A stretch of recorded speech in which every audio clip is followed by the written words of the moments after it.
Shoot. Excellent. So, what was your favorite piece?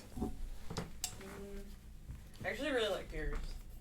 The cello piano one? Yeah, not just because of you. Yeah. Not trying to suck up or anything, but What did you like about it? I mean, what was different, and what did you like? well, one of my like favorite genres in music is like bossa nova and like samba music. So I really like that it kind of like just had some of those elements. Right. Very, very good for you to figure that out. Yeah. It's kind of written with that in mind. Really? Yeah. Mm. Yeah, I remember he said that for the introduction. And then Sebastian really liked that one too. Like, so he like plays jazz, jazz guitar. So like there were some pieces where he just fully knew like every chord, and it's kind of interesting that we both like went to a concert where we both like kind of had something to look forward to. Did he like the clarinetist? Yeah, he did. He liked. Did he solo? Yeah. Okay. He was improvising for a lot of it. We were wondering about that. That's really cool. Is he like primarily jazz or? Well, yeah. I would say that he is a classically trained clarinetist who is very well versed in jazz idioms. That's really cool. Yeah, I thought he was really cool. He definitely. I could tell when we were talking about the hall. Like he. At first, I was wondering why he was facing away from the audience, but when y'all played, I could tell the balance. Like he was just a little bit louder. It was kind of hard to hear you for that second piece. With the 3 movements? No, it was 4 movements. Yeah, it's. I'm glad you didn't hear it because it's so hard. It looked hard. Afterwards, I said to the recording engineer, "It's like delete the files now." And he started laughing. I was like, I hope to play it again in a more friendly environment. Not that you guys were not a friendly audience. It's more like friendly. The sound. Yeah, the sound. Acoustics, I say. Yeah. Adrian was explaining how it wasn't, because I guess there wasn't like a real ceiling for it to like bounce off of the sound that well. Yeah. The first song y'all did with the clarinet and the piano, like that one was like the hard one for you. It was like really okay, because we were wondering. It felt like we were trying to find like a groove with it. That one is hard. It's like it feels like everybody just like trying so hard. It sounded very like 20th century. Yeah. Like, So that's the one fault of this piece. It felt like there wasn't any moment of like rest. So it felt really busy. Oh, yeah. So my opinion of that piece is kind of mixed. Part of me thinks that I should practice it more, get to know it more, rehearse it more, and maybe I'll like it. Because sometimes that's what it takes. It's just like people you don't know, but then you get to know them and, you get along with them. That's the way music is sometimes. It's like, oh, what's this music? And then you practice it, you rehearse it, you get to know it, and you actually do like it. Some people like just sticking to the classics like Beethoven and Bach, and that's fine. I think it's great that I can play music that no one's ever played before, bring new music to the audience where they perhaps like your boyfriend who's like into jazz would come to the concert like this and really like it. It's like, because basically it's classical with jazz influences. And plus all the other potential audience members who would they will go see a Beethoven symphony, but if they heard music like ours, they may be willing to come back. Yeah. So that's the brilliant part of Mike Zurol, is that he's able to understand this like intuitively, and he seeks out music that is able to accomplish this. Which is hard. It's hard because sometimes you could do some music that like no one understands, and it's like really great music, but it's like poetry that no one knows how to interpret unless you're a poet. And you're like, oh, that's amazing, and you're just reading it like, what are you talking about? There's like 5 words on a page. When we were studying 20th century music, our professor was saying how it's very specific because the composers were mostly alive, and like everything on the page is like very like specific, and it's really kind of hard to follow sometimes. So. Who was your teacher? Was it Dr. Beelish? Mr. Beelish? It was, I forget her first name, but Maria Ione. She actually she was new for that last semester that I was there, and now she's there now. But Michael Walsh, like, he like speaks highly of like current composers and stuff like that, and I think something he says was like he's heard like Beethoven's symphony like so many times, but and that's fine. And the classical music is classical in the way an idea is classical. So there's like Baroque, classical, romantic eras of music that coincide roughly with the era of art, and architecture and literature. Music was always behind, though. Music was always more conservative in adapting to new ideas. So around the time that Pablo Picasso was doing Cubism, it was really, people were still doing things in the romantic style. It wasn't until like even later, like in the 40s and 50s, that people were venturing out into things that were more complicated and modern. And so nowadays you can have a composer who composes in a neo-romantic style or neo-classical style. Sometimes people call these what do they call it? Like sometimes even like a pop style, they even compose as if it's like something like U2 or something, but there it is classical.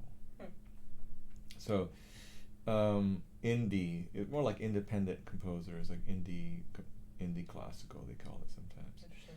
But what I'm trying to say is that it's kind of gone full circle. When you think about what they did early in the 1900s, where Schoenberg and Webern and Berg, they were trying to create a new language that was based on this 12-tone and then serialism. Eventually what happened is that they serialized everything, even the rhythms and even the sounds, not even just pitches, but like even like scrapes and block sounds and stuff. And then I think it's very nice to say that you're going to be so intellectual that people are going to appreciate what you do. But for some people, it's the bottom line. It's like, hey, I got to eat. And so some composers have found a way to compromise their ideals that make them make some money. So, now, not every composer is composing in this like avant-garde way. So, and I play some avant-garde music, and it's difficult, and I kind of like some of it. It's because it's challenging for the mind to be able to play correctly all the notes that the composer wants. So, anyway, but I'm glad you made it, and we have plenty of other concerts, and so I hope that you could. Chloe's going to be here. Oh yeah. Yeah. So I'm going to make sure that everybody knows. Yeah. So that's going to be an Instagram fest. Cool. Because she's going to give a class afterwards and answer questions about social media and career in music. So I'm going to make sure to announce it on Thursday to everybody. Yeah. Your wife was really amazing too. Oh. That was intense. It was Do you like that second? I like the. Yeah, the second thing. Isn't that so dark? Yeah, but I really like. I don't know. I like dark stuff like that.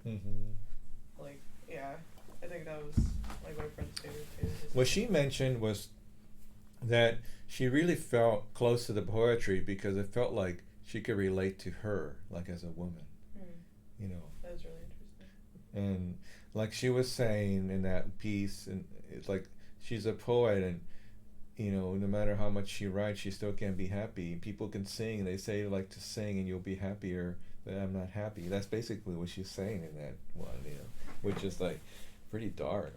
Like, you know, to be and not want to be. It's like it's really depressing. Yeah.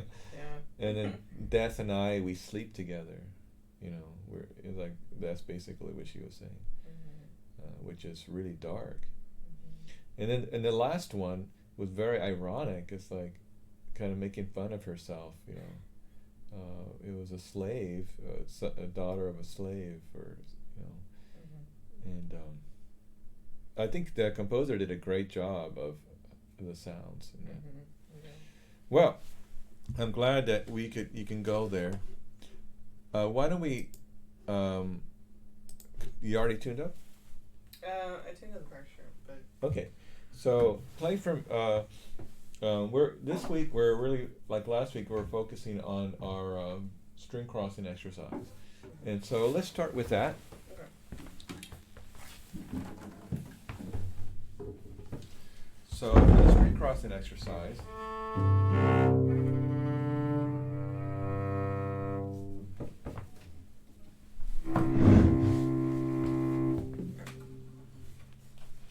So, for example, the string has 3 parts to it, just to give it a definition. Roughly, they are the right, the top, and the left. The right side for the C string is kind of, you call it the C bout side, like almost touching a cello. This is very helpful, especially on an up bow. So place your bow at the tip, and touch the cello, and then put your elbow up a little higher, and just go. See what I mean? Yeah, I was actually. No, you could adjust. Okay. Just get as close as possible. See, my elbow's a little higher. Yeah, it's a lot easier, isn't it? Now at the top, and then we have the top, and then we have the left side. So when you play a down bow, grabbing it from the left side or the G string side is better. Try it. A down bow toward the G string side. Relax. Yeah. Now, the G has the C string side, the top, and the D string side. The D has the G, the top, and the A string side. The A has the D side and the top, and then the C bout side. See, almost touch the cello and get on the left side for the bow. You feel that? And then D string side. So now, the goal is to cover and to start like on the left side, then right side. Just slightly so you can get a good grip on the string.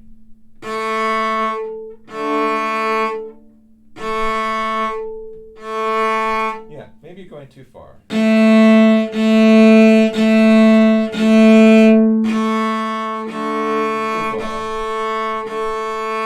That's too far.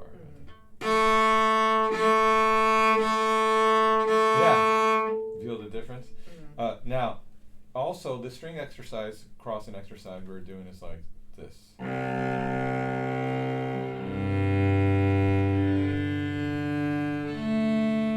We're just trying to smoothly travel from the furthest side of the right side all the way to the furthest left side without pausing or flipping the bow. So let's try that. And let's pretend we're playing half notes, like 1, 2, 3, 4, ready, go. Start moving.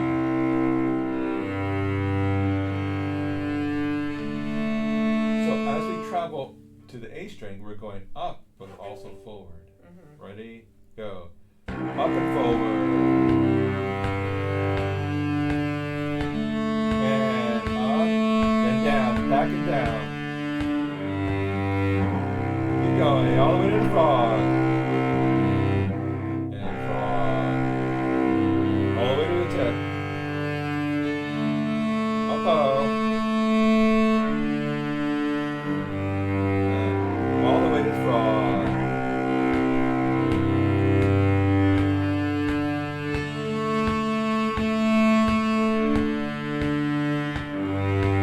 By yourself, go. Up and forward, yeah. And down and back.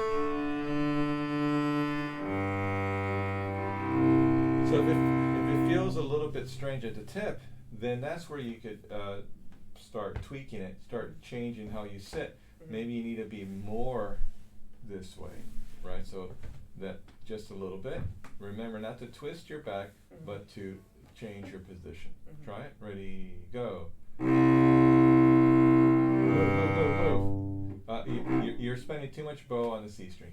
You notice you would have run out for the A. Ready, go. Up and forward.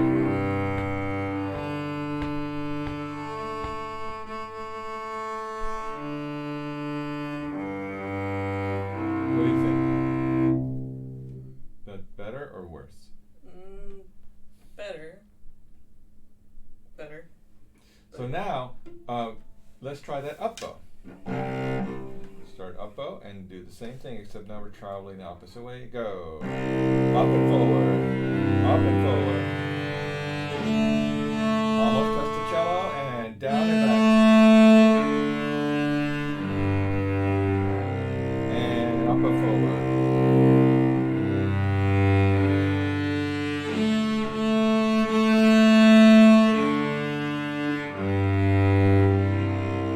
Now this little warm up actually is pretty nice. See, you're not really stressing your body out. It's a good way to warm up and just to, start things out.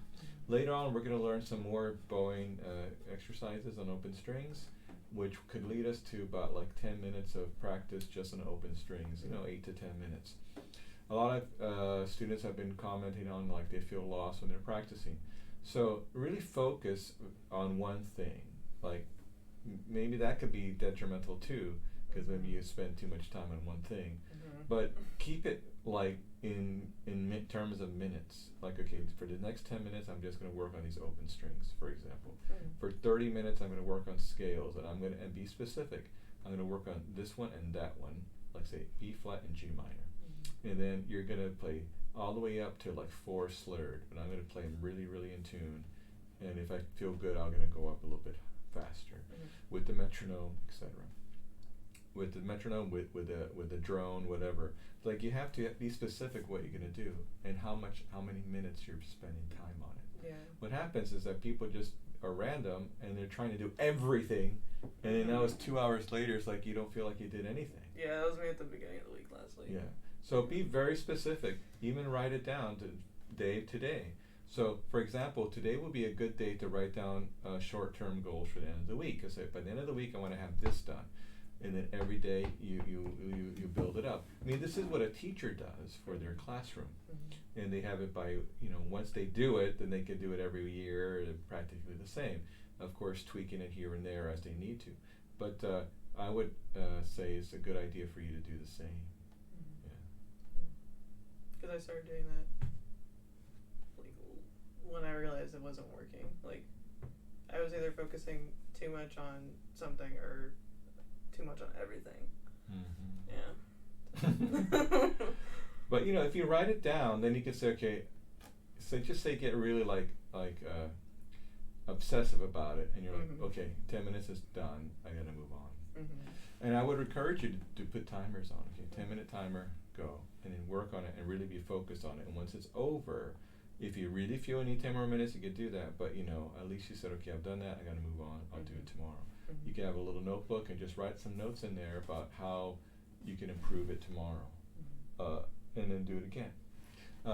And the other thing to do is find your minimum amount of time that you could practice. So you say you think it's 2 hours. Well, figure out when that's going to happen during your day, and then schedule it in. And it could be 30 minutes here, an hour somewhere else, and 30 minutes somewhere else. And that's fine to separate it, as long as you have a plan for each of those hours, moments. I'll do that at the very least. It's a good idea. All right, so can you play a A major scale? You can look at the music if you need it. I've been really trying to teach everybody that when you look at a scale, it's about not only the key signature, but about intervals. So we have 2 whole steps and a half step, 3 whole steps and a half step, and that's what happens in a major scale. So before we do that, just plop down your first finger anywhere, like. Okay, so play that note. A little lower. Okay, go up a whole step. First finger only. Whole step. Half step. Whole step. Whole step. Whole step. Half step. Oh, higher. See, 2 whole steps and half step, 3 whole steps and a half step. Mm-hmm. That is how you do that. Mm-hmm. Okay. See how it works? Mm-hmm. It's pretty easy. Mm-hmm. Don't you think so? Yeah, I remember doing that back in like high school, Yeah. freshman year. And so if you forget about it, there's a song. You know the song? Whole step, half step. Whole step, half step. It's good. Easy song. So, but just 2 whole steps and a half step, 3 whole steps and a half step. That's all it is. Mm-hmm. So, and when you look at the music, think to yourself, is that a whole step? Is that a half step? What's my fingering? Don't think, what's my fingering? Oh, that's a half step. That's opposite. Mm-hmm. You look at the music, you figure out what the intervals are, then you add on your fingerings. Mm-hmm. That's where I want you. You notice they don't put fingerings for everything. They just show you when to shift. Mm-hmm. Why is that? Because they think you're smart. So use your brain. Big mistake. Big mistake. You made a mistake from the first step. But really, use your brain. Is get used to that, and you're at first it's gonna feel weird, but you're gonna build up strength, so to speak, of like when you read it's gonna be quickness. It's gonna be quick. Okay, let's go to A major. We have 2 extensions, and then on the A string is 1 3 1 3 1 2 3 1 2 1 2 1 2 3. Okay? Okay. Nice and slow. 2 slur. 1 2 3 4.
Okay, so the fingering is not a problem, it's the intonation. As you go up, it was better than coming back down. As when you came back the other way, the descent, you actually played sharper and sharper and sharper and sharper until you're almost in B flat major. So now here are a couple of things to keep in mind. At the top, on the top notes, when you have half steps, they're really close. So if you plop down your fingers, guess what happened? What happens is your finger could be a little bit high. See? Now I'm just gonna. So you have to kick out your second finger. Watch this. Move it. Just think about it.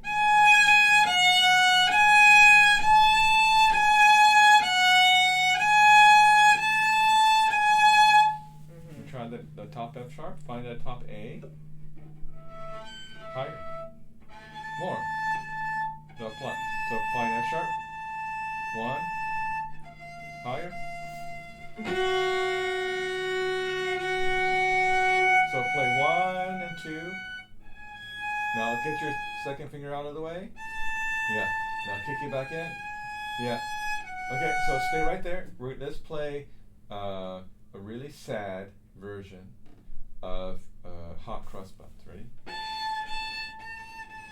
So second finger's not there, and then you kick it in, and then you're gonna kick it out. Go.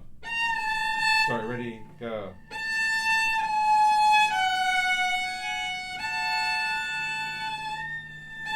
Play with more sound. Ready, go. You gotta kick it in like this, see? ba, and then in, Mhm. and out. Mhm. Ready? Go. Play the harmonic there, too. Okay, ready? By the bridge.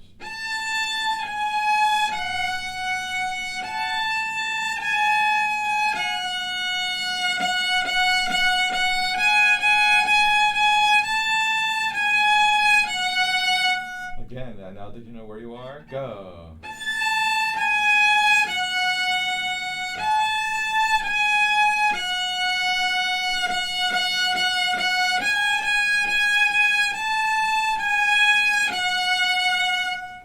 Mhm. Now, do it again by yourself. Ready? Go.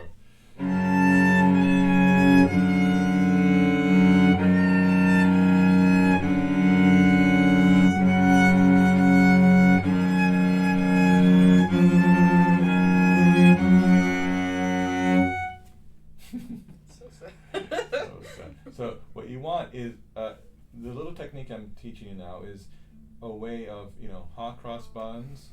I guess you could call it hot cross bunnet, where you just like take those 3 notes and practice 3 notes. Usually it's an extension that we practice, or a shift, for example.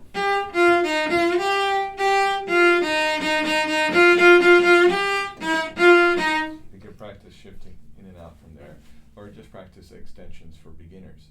You can also practice just 3 notes up here. We adapted that into minor, and why is that a good idea? Well, it's a technique. Basically, you take something that's familiar, like hot cross buns, Mary Had a Little Lamb, Twinkle Twinkle, something that is simple that you could figure it out, and adapt that technique to that position. Adapt that melody to that position. So let's just say you're doing a shift that's like that's twinkle. Right? Why is that a good technique? What are you doing? You're simplifying it so you can let your mind understand what you're actually doing. And what is the simplification? What are we relying on? Our ear.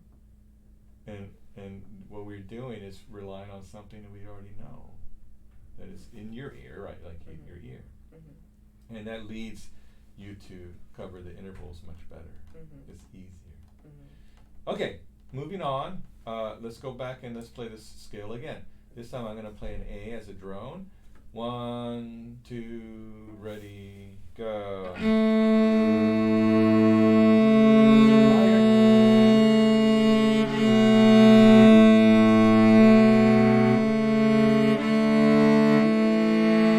we forgot the 2 slurred. Ready? Oh. And.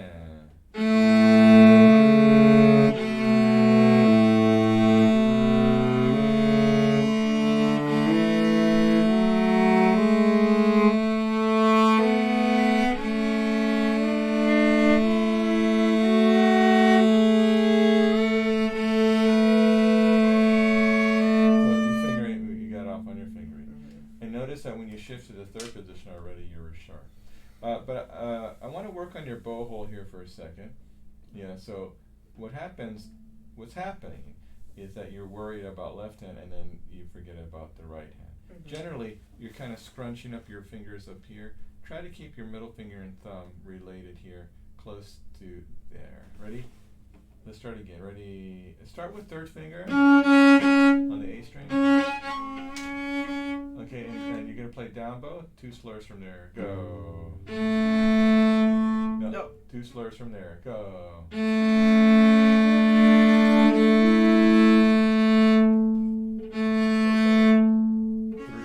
3, 1, 3.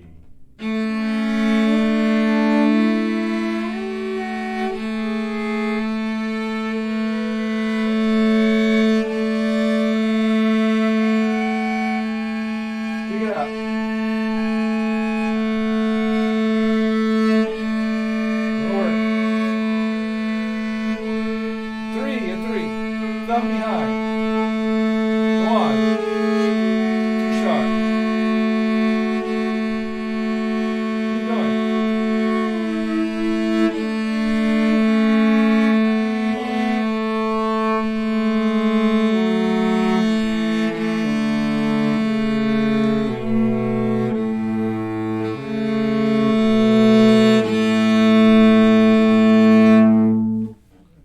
Got it? Yeah, I can feel myself moving. Yeah. You know, if people use rubber tubing here, they put like a little tube in here, kind of all the way to this side. Yeah. And I used to use it when I was younger. I had a teacher who liked using that, so I used it. And it helped in the thumb, you know, so later on I just like cut a piece just to put here on the thumb. But I found that it was like too bulky. Mm-hmm. Also, I found that it was like it stretched out the hair, because what happened is that it was the frog wasn't able to retreat all the way back when you loosen the hair. Mm-hmm. I mean the screw. You know, when you loosen the screw, the frog moves this way. Mm-hmm. When you tighten it, moves that way. Mm-hmm. And so that little thing was too stiff. I mean, it wouldn't move. Mm-hmm. And so consequently, the hair would become looser and looser. So and all I needed is something for the thumb. And so notice I put this here.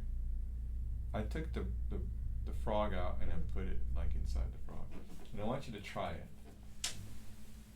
Because it's just there for the thumb. Mm-hmm. It's thin. Play a little bit. The thumb should be here, right? Yeah, on the tip. And so you want to feel for the bump. Let me see. So use thumb. A little thumb. No fingers. Go for the bump. Hold it. There you go. And then rearrange your other hand, your other fingers.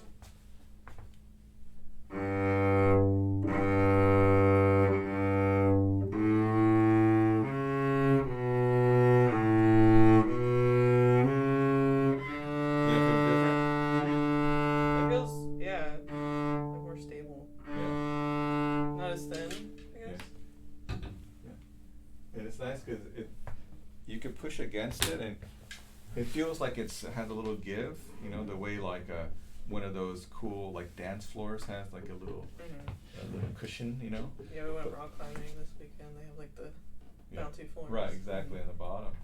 Mm-hmm. And also it doesn't slip as much. Mm-hmm. So there's not. I mean, I haven't seen anybody has done this, except there is a thing called string vision. Cello bow grip, and so it's like a black thing that you just put over the frog. And I kind of like it, except where you put your thumb, it feels too flappy, like there's too much space in there. Mm-hmm. So I really want to feel the thumb on the frog, but you know, I don't want it to slip. Mm-hmm. Interesting. Yeah. Anyway, so let's try now. Did we talk about playing a pop etude? We did. And so do you have it with you? Mm-hmm. Let's talk about it. Let's review it.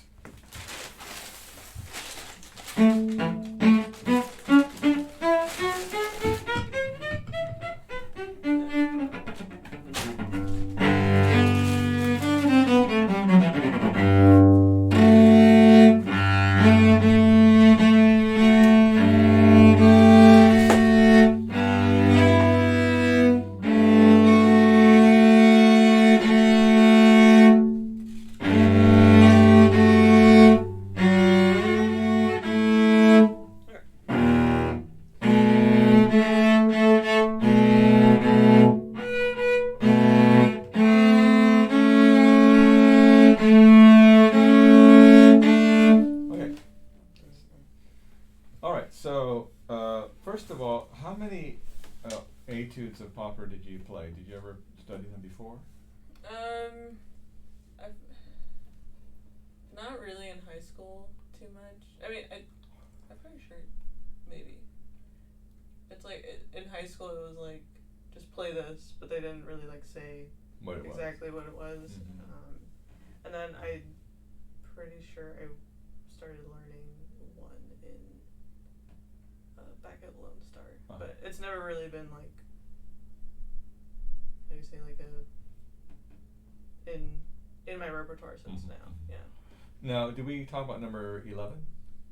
You have that written in the lesson plan. Have you seen it before? Have you studied it? I haven't studied it before. Okay, so let's talk about what we're going to study here. Mm-hmm. First of all, it's just a basic détaché bow stroke, just separated bows, you know.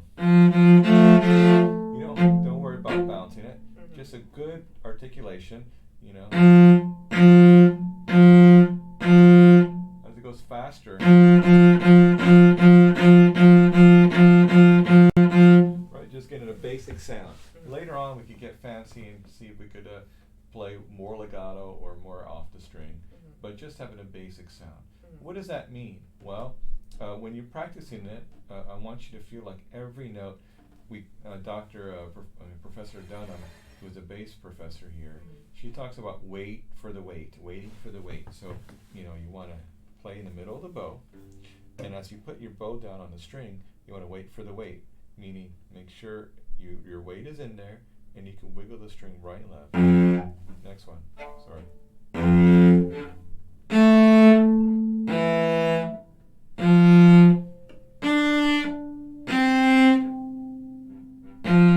See how that works? Mm-hmm. Can we try? Sorry. Next thing is, we are going to find spots that are double stops, but they're not double stops literally, like you don't play them. Mm-hmm. But for our hand position, to help us understand that we're going from position to position, or a block of notes to another block of notes, we want to make sure that we have the right position. Mm-hmm. Next is, as we cross strings, of course, we got to have a thumb here that's nice and flexible, so that we can move when we need to with the whole arm, but when we don't need that, we can move just with the forearm. More forearm movement. Mm-hmm. Who asked me this morning? Genesis was talking about moving with the wrist, and I said my wrist moves sympathetically, which means like I move my arm and forearm and my wrist is moving, but I'm not trying to move from my wrist. Mm-hmm. So you keep your wrist loose enough that it can move sympathetically, but not tight and not so loose that it just like flops like Yeah. like a dead fish, Mm-hmm. like, or about to die fish. Now, and then finally, we need to look at this whole piece and think about if we have any extensions. We only have a few. So what he wants us, I think there's like one here,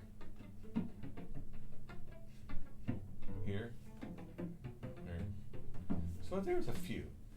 Mm-hmm. So this one's, I guess, a mix of some extensions and some that aren't, and 4-finger positions. Mm-hmm. What I really want to say that there are 3 kinds of positions for fingers. So we have 4-finger patterns, which are like this. All half steps, whole step, half step, whole step, and an extension. That's it. Next, we have 3-finger patterns, and these are for like up here in the 6th position, 5th position kind of thing. Mm-hmm. That all half steps, all whole steps, whole step, half step, whole. Next, we have thumb position patterns. In this piece, we don't have any thumb position. We have 4 basic ones. We have the whole step, half step, whole step, half step, 2 whole steps, and then all whole steps. So if you have the first pattern over 2 strings, you can practice like this. Mm-hmm. Right? If you combine the first and the second and the third, we can have a melodic minor. Now, depending on where we start in the scale, we can use the other one too, for example.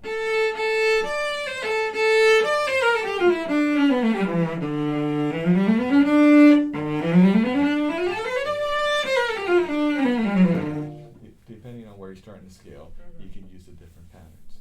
Now, what I just said and gave you the examples of, if you could know these 3 things, you can be a pretty good cellist. There are some exceptions. And that's why we study Popper and some other etudes and lots of repertoire. Because you'll find exceptions where, for example, in Popper number 10, there's a scale that goes arpeggios, it goes.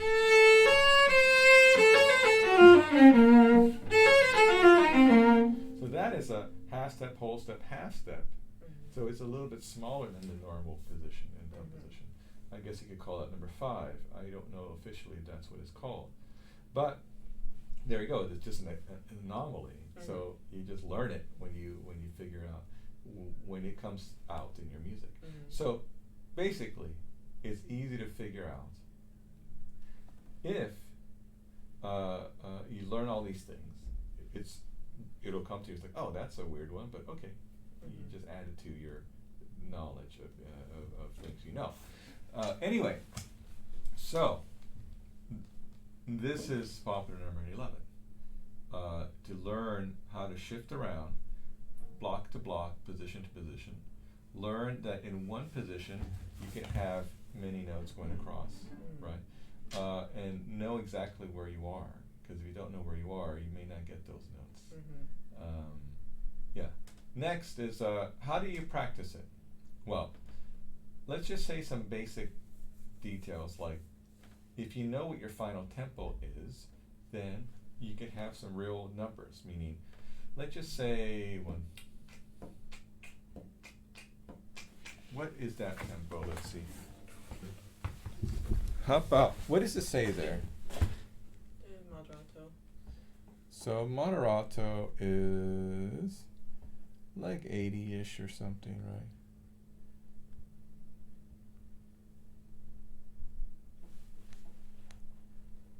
Like 86, 88, so it's kind of fast. Well, let's just be modest. Let's go to 72.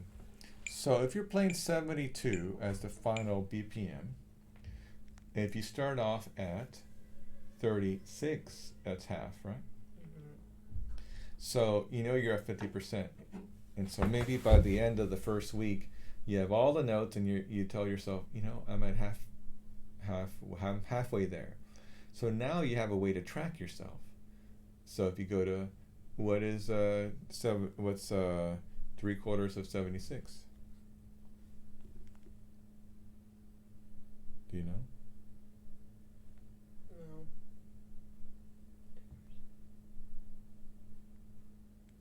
Huh?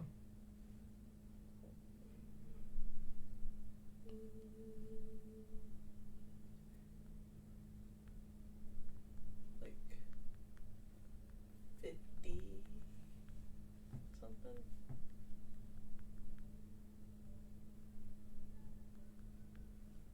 Yeah, so Like 50 something. Yeah. Yeah. So if by the end of the second week you're at 75%, now you're getting closer. And then every point that you get up higher, you're reaching your goal. Let me just send this message.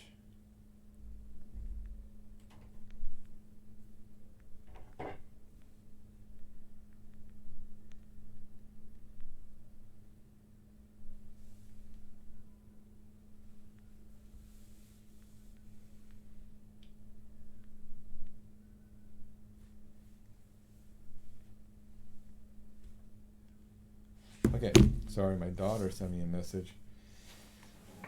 To send a message to my wife. It's like complicated. Anyway, so do you get what I'm trying to say? Is that sometimes you feel lost, but you have data that you could depend on. If you know you could, hey, if you played at 25% but it's perfect, great. Now you know 25% of 72 is what it's going to be 13. Is it 13? No. Exactly. No, Well, it's 18. It'd be like 18. Yeah. Yeah. It's 18, right? Is it 18? I No. mean, okay, for really. Is it 36? Isn't it 36 half? Yeah, so then it's 18, right? No. Yes. Yes. So it's 18. So that's super slow, but you're getting it perfect. Then you go double that and triple that, etc. Now, can you try to read it right now? And I want to show you how to do it. Here's a method to read the notes. You want to play each note very, very slow, but in time. So for example, if you're going to do it in 3/4, and like you're going to play basically a quarter note and 2 rest. So 1, 2, 3, 1, 2, 3. So every note is like a quarter note, and then you have 2 rests before the next note. But in your 2 rest, you're looking ahead. You're reading the next note. You're reading the note after that. Don't just read one note. Read a whole bunch of notes. And then guess what? You're preparing. So you know how we talk about preparation. So you play the first note, and now in the rest, your bow's already ready for the open A. And guess what? Because you know that's an easy open A, your first finger is already ready for the next note. So you could be 2 notes ahead. So let's try it.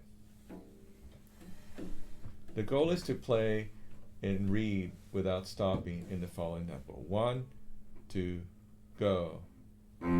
Rest, rest. Get ready and go. Rest, rest.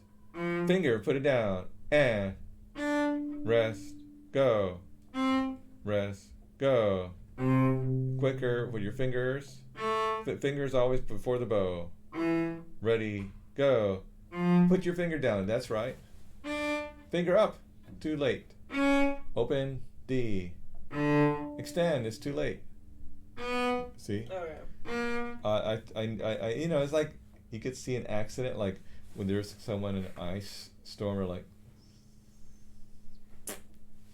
they're going really slow, but they hit the other car. He's like, oh my God, they're gonna hit the other car, and they do. I just saw that because I said, extend. You didn't extend. So you see how you can work on your reaction. Can you start there, that open D, and your extension's already ready? So play the F sharp.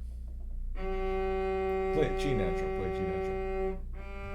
Now with the 4th finger. So now extend back. Now play open D and go. Ready? Rest. Rest. Okay. Again, tune it. Farther back. Ready? Go. Open. Again. Open. Down bow. Go. It's a down bow. Ready? Go. Rest and go. Shift. Go. And go. And go. Shift and rest. Rest. And go. Rest and okay, and that's how you have to do. You should do the whole piece. I would suggest you break it up into chunks so that you know you could do it like this for like 20 minutes and then do the next part. You know, a lot of it repeats. Do you see how it repeats?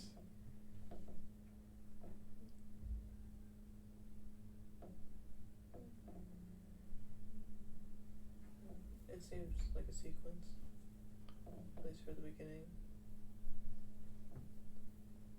Yeah, so there's a lot of repetition in there. So once you learn it, you're going to see some of the same notes again.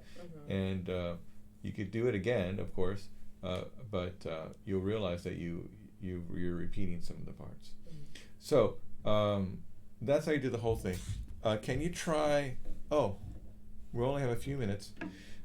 Just one more minute. See the section that goes from the G string to the A string is kind of in the first page toward the middle bottom. Oh. So practice with that. The same thing with, see the first time you see that A, boom, C sharp, boom, boom, C sharp, boom, boom, C sharp. Okay, keep your C sharp down. Ready and go. Rest, rest. What? Why did you do that? Why did I do that? Yeah. Again, 3rd finger, keep it down. Ready, go. And your second finger's too slow. Bum, down, go. Bum, down, go. And go. Rest, go. Rest, go. And go. and go, and go. Okay, good. And that's how you do that, for example. Okay. And it's a lot, it seems kind of intense, and it is. And you have to do your best to make that intensity happen. Okay. For next time, play the whole Popper 11 this way. And then once you learn all the notes and understand where they are, we'll talk about some more techniques to make that happen. And then also we'll talk about some more, figure out what your tempo is that you can play it. If it's like not even like on the chart, don't worry about it. I just want you to practice like this week, and do your very best to make all those notes happen. All right, well, thank you very much. Thank you. And thanks again for coming yesterday. Yeah.